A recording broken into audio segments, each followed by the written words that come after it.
Much other stuff we can talk about. But here's what's interesting.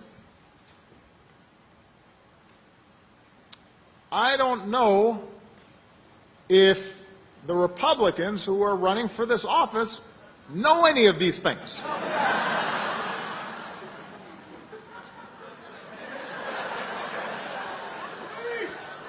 Because they occupy a different reality, it seems. According to them, everything was really good in 2008, when we were going through the worst economic crisis in our lifetimes. Unemployment and uninsured rates were up, and we were hopelessly addicted to foreign oil, and bin Laden was still on the loose. This apparently was the golden age that I messed up. I messed it up.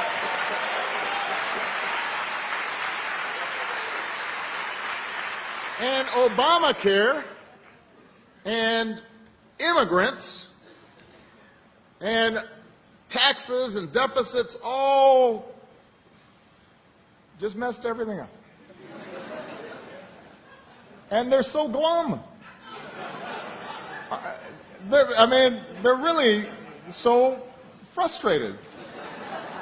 And, you know, look, part of our DNA is we're always dissatisfied. That's part of what makes America great. We don't rest on our laurels, right? We always find something wrong. And there is a lot that has to be fixed. Everybody here has got a list of things that we have to tackle. But maybe what makes us a little different as Democrats is we try to base our analysis on facts and reason. So we don't look at the evidence and see that every time a Democratic president's been in office, the economy seems to be doing a little better than when the Republicans in office, and we don't automatically say, well, you just have to vote for a Democrat every time. On the other hand, we also don't say that if you cut taxes for the very top 1% and the economy doesn't do well, that doing more of that will grow the economy by 4 or 5 or 8%. We don't do that either because that's factually seems to be incorrect.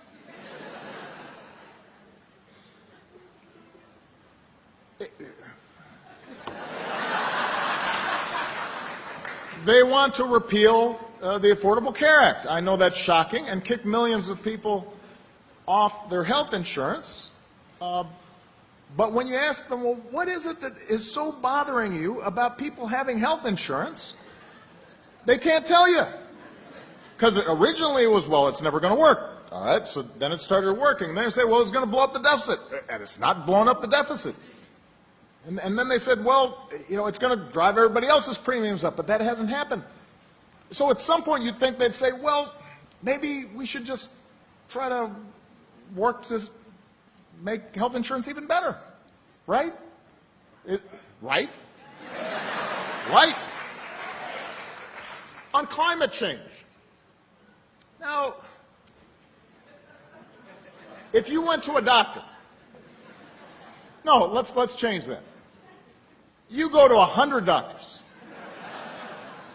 and 99 of them tell you, you've got diabetes. You've got to stop eating bacon and donuts every day. And we have to monitor your health, and we got to fix this. You wouldn't say, oh, that's a conspiracy. They're making that up. All 99 of those doctors got together with Obama to try to prevent me from having bacon and donuts. You wouldn't do that.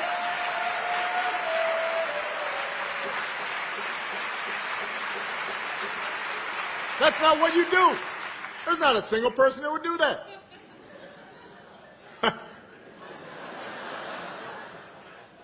I mean, it'd be funny, but except this is about climate change.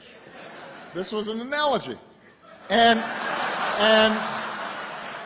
the planet's warming 99% of scientists have said it's warming, and we've got the Republican chairman of the Senate Energy and Environment Committee carrying a snowball into the Senate chambers to show that there's still snow and that climate change isn't happening. I am not making that up. That's what happened. That's what happened. That's crazy.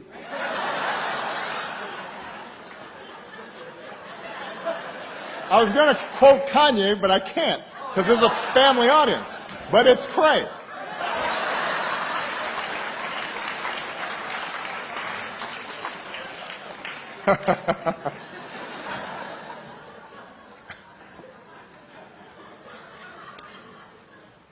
And by the way, the same thing is true on foreign policy. I don't want to keep on going, but have you noticed that every one of these candidates say, Obama's weak. He's Putin's kicking sand in his face. When I talk to Putin, he's going to straighten out. Just looking at him, he's going to be.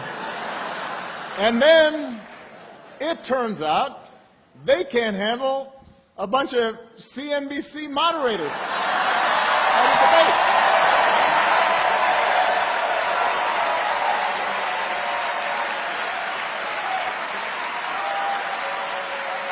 I mean, let me tell you,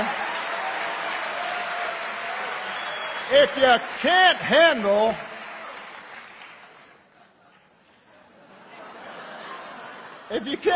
those guys,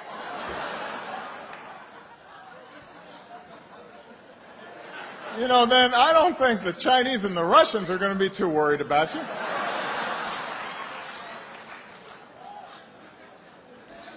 Anyway.